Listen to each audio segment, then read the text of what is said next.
लाल होते करते चास, बोकारो, पीटरबार, गोला, चितरपुर होते करते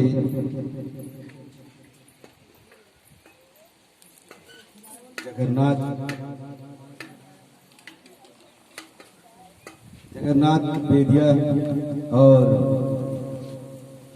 सूरज मुंडा जी के अगुवाई में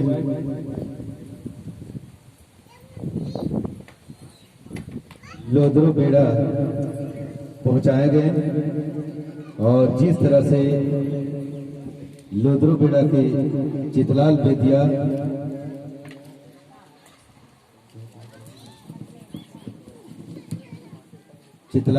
आनंद बेदिया, हरिलाल बेदिया जी ने रिसीव कर साथ लाए और जिस तरह से पूरे ग्रामवासियों ने सहयोग किए और साथ दिए, उसके लिए तमाम ग्रामवासियों को हार्दिक हार्दिक अभिनंदन करते हैं। जोहार, जय सरना।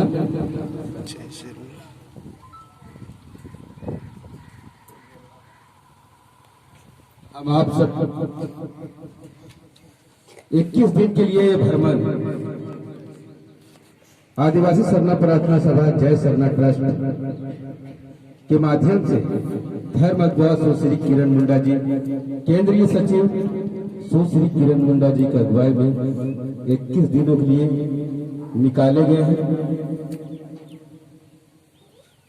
ट्रस्ट का जब नाम आता है तो हमारे पढ़े लिखे या फिर नहीं भी पढ़े हैं वो सोचते हैं कि ट्रस्ट क्या है।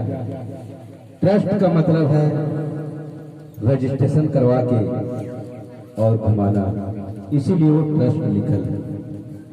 हम ये आदिवासी सरना प्रार्थना सभा जय सरना के नाम से रजिस्ट्रेशन करवाए हैं कोर्ट से, उसके बाद ही घुमा रहे हैं। तो आज हमारे समाज में जो 32 जाति हैं आदिवासी समाज में, और 32 कहीं न कहीं अपनी समाज के लिए लड़ाई लड़ रहे हैं, लेकिन अपने अपने स्तर से और अपने अपने जगह से, अपने अपने विचार से। इसीलिए वो सुविचार को, वो अच्छे विचार को एकजुट करने के लिए हर गांव, टोला, जिला, राज्य भ्रमण कर रहे हैं। हमारे पूर्वज ने जिस तरह से पहले व्यवस्था बनाए थे, कोई भी शादी, विवाह, मुंडन, छठी, मृत्यु या फिर त्योहार, कोई भी नए कार्य में जब पूजा पाठ होता था तो हमारे समाज का सिस्टम था कि हंडिया या दारू प्रसाद के रूप में चढ़ाते थे और उसके बाद वो प्रसाद बचे हुए को ग्रहण कर और फिर नाच गाकर ढोल मांदर के साथ त्योहार को मनाते थे। लेकिन आज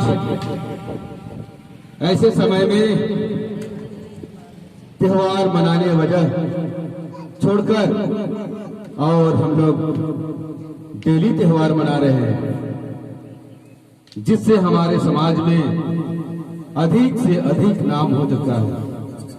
हम चाहेंगे कि इस नाम को थोड़ा सा कम करते हुए और आने वाला समय में जो हमारे नया पीढ़ी है उसे इस बदनाम से बाहर निकालना है। आज हमारे समाज में नहीं भी पीते हैं तब भी कहते हैं कि आदिवासी समाज डेली पीकर अपना जीवन में जो खुशियां था उसे भी दारूहाड़ी में डुबा दिया। तो हम चाहेंगे कि जो आने वाला हमारे 5 साल, 10 साल, 8 साल, 2 साल के जो बच्चा है, बेटा बेटी है, उसे आप सब पढ़ा लिखा कर कम से कम 20 साल तक शादी विवाह ना करें, वो अपने जीवन को चला सके या फिर नौकरी पा सके, अपने घर परिवार को आने वाला में चला सके, इस तरह के बन जाए उनके बाद भी आप इसके विषय में सोचिए, ताकि आने वाला समय में ज्यादा गरीबता हमारा समाज में ना रहे। और ऐसे में आने वाला जो पीढ़ी रहेगा, पढ़े लिखे शिक्षित रहेंगे, तो अपने घर परिवार के विषय में वो सोचेंगे कि कैसे इससे आगे लेके जाना है। और आज हमारे राज्य सरकार जो मुख्यमंत्री हेमंत सोरेन जी हैं, सरना कोड पारित कर अपने राज्य से भेज दिए। इसीलिए अब की बार 2021 में जनगणना होगा, तो जो भी पढ़े लिखे शिक्षित व्यक्ति हैं, जनगणना कोड में वो सरना ही लिखाएंगे या फिर आदिवासी। इससे क्या होगा कि भारत देश में जिस तरह से हमारी जनसंख्या घट रहा है, वो जनसंख्या फिर आगे की ओर बढ़ जाएंगे।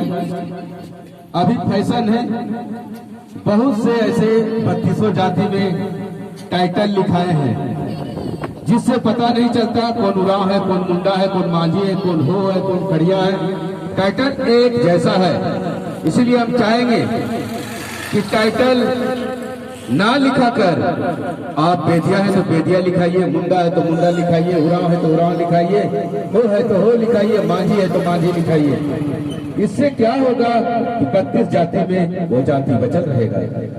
अगर ऐसा नहीं होता है तो धीरे धीरे आपका जो ये टाइटल जो नाम है अपने आप ईसाई कॉलम में चले जाइएगा और आदिवासी मिट जाएगा।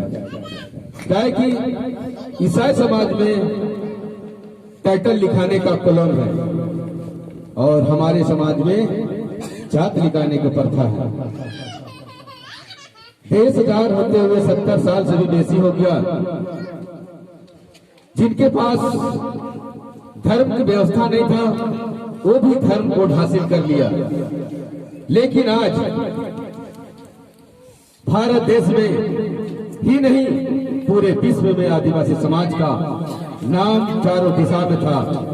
लेकिन फिर भी हमारे समाज के पास धर्म कोड नहीं है। हम लोग आज भी हिंदू के कोड में रहकर अपनी धर्म और समाज को बचाएं। हम चाहेंगे कि उस पर ज्यादा भरोसा ना करते हुए आने वाला समय में आप अपने बेटा बेटी को पढ़ाइए और ये कहिए कि हमारा भी एक कोड होना चाहिए। और उस सरना कोड जो पास करके गया है, कोशिश करेंगे कि वो मिले।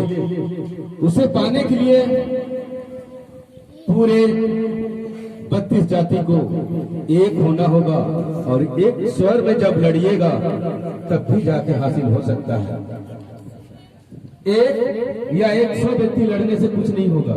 अभी तो आदिवासी समाज में 3200 चाह रहे हैं कि इस कोड के लिए लड़े, हमारा नाम होगा, हमारा नाम होगा, हमारा नाम होगा। हम ये नहीं कह रहे कि आप यहाँ आए तो मेरा कुछ नाम हो, बस हम सिर्फ आपको बताने आए हैं। आप कैसे चलिएगा, कैसे रहिएगा, वो आप पर निर्भर करता है, हम पर नहीं। हम आज आए फिर चले जाएंगे, कब आए ना आए आपके पास ये कहना बड़ा आसान नहीं है। क्या कि पूरा देश में अगर हमको भ्रमण करना है तो आपके पास आना इतना आसान नहीं है। लेकिन हमारे बातों को अगर याद रखिएगा तो आप आने वाला समय में अपनी पीढ़ी को बचा सकते हैं। हमारे पूर्वज तिलका मांझी, वीर बुद्धू भगत, चांद भैरव, भगवान बिरसा मुंडा,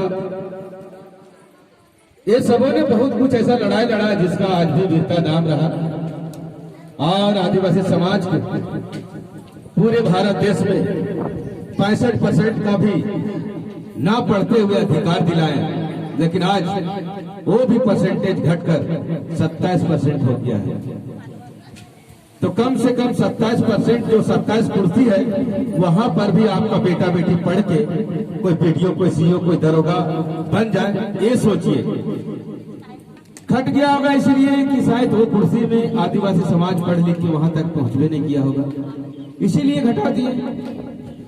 मान के चलिए पूरा कुर्सी यहाँ बिछा दीजिएगा 100 और हम लोग हैं 20, तो 80 कुर्सी का पिरान जैसा रहेगा। इससे अच्छा है कितना ही तो है घटा दिया जाए, जितना है उतना दे दिया जाए। 60-27 थे इसलिए 27 दे दिया। हम लोग ज्यादा से ज्यादा पढ़ाई करते हैं, 8वां 5वां, मुश्किल से बोर्ड, मुश्किल से इंटर, भाग लख कोई व्यक्ति बीए करते हैं, पढ़ लिख के नहीं के बराबर अभी सर्विस करते हैं। जबकि पहले पढ़ने का व्यवस्था नहीं था, फिर भी पढ़ लेते थे। अभी के डेट में तो वैसा कुछ नहीं है, सभी जाति के लोग स्कूल जा सकते हैं, सभी पढ़ सकते हैं, सभी का बेटा बेटी का पढ़ाई हो सकता है। लेकिन फिर भी मेरा ही समाज सबसे नीचे है, जबकि हमारे पास जगह जमीन खाने पीने के लिए परिपूर्ण होता है, लेकिन फिर भी मेरा आने वाला पीढ़ी अनपढ़ है। एक बिहार से गाय खूटते हैं, उसका बेटा डीएसपी बन जाता है। गुजरात से एक चाय बेचते हैं, उसका बेटा भी प्रधानमंत्री बन जाता है। ये सोचने वाली बात है। लेकिन पूरा परिपूर्ण हम झारखंड राज्य के राजा रहते हुए भी पराजा हो जाते हैं। कहीं न कहीं हम सबसे मिस्टेक हुआ, लेकिन हम चाहेंगे कि आप इससे सुधार कर ले। अगर ये सुधार अगर कर लेते हैं तो आने वाला समय में कुछ बदलाव हो सकता है। अगर आज नहीं बदलाव किए तो फिर कभी नहीं। ये पीढ़ी गुजर जाएगा तो हो सकता है उस समय ना हो ऐसा स्कूल। पूरे प्राइवेट स्कूल में अगर परिवर्तन हो गया, जैसे अभी सरकारी स्कूल है, मास्टर तो 6 महीना गायब रहता है और उनमें हमारे बाल बच्चा पढ़ते हैं। ऐसे सरकार अगर छानबीन किया और ऐसे पाया गया तो समझ लीजिए कि ये सरकारी स्कूल बंद हो जाएगा। और प्राइवेट स्कूल जब चलेगा तो सबसे पहले पूछेंगे कि आप कितना पढ़े लिखे हैं। मंगरा का पत्नी को पूछेंगे, क्योंकि मंगरा और मंगरी दोनों गए थे अपना बेटिया का एडमिशन करवाने के लिए, तो मंगरी को पूछेंगे कितना पढ़ल है, तो बोले नहीं हम तो ठेपे पास। मंगरा बोला 5वां, तो मास्टर वहां बोले कि देखिए यहाँ अनपढ़ का किसी भी कारणवश एडमिशन नहीं होता है। बोले काहे? बीए पढ़ल लिखल रहते ग्रेजुएट, तब आपका बेटी या बेटा का एडमिशन होता है। तब बोलिए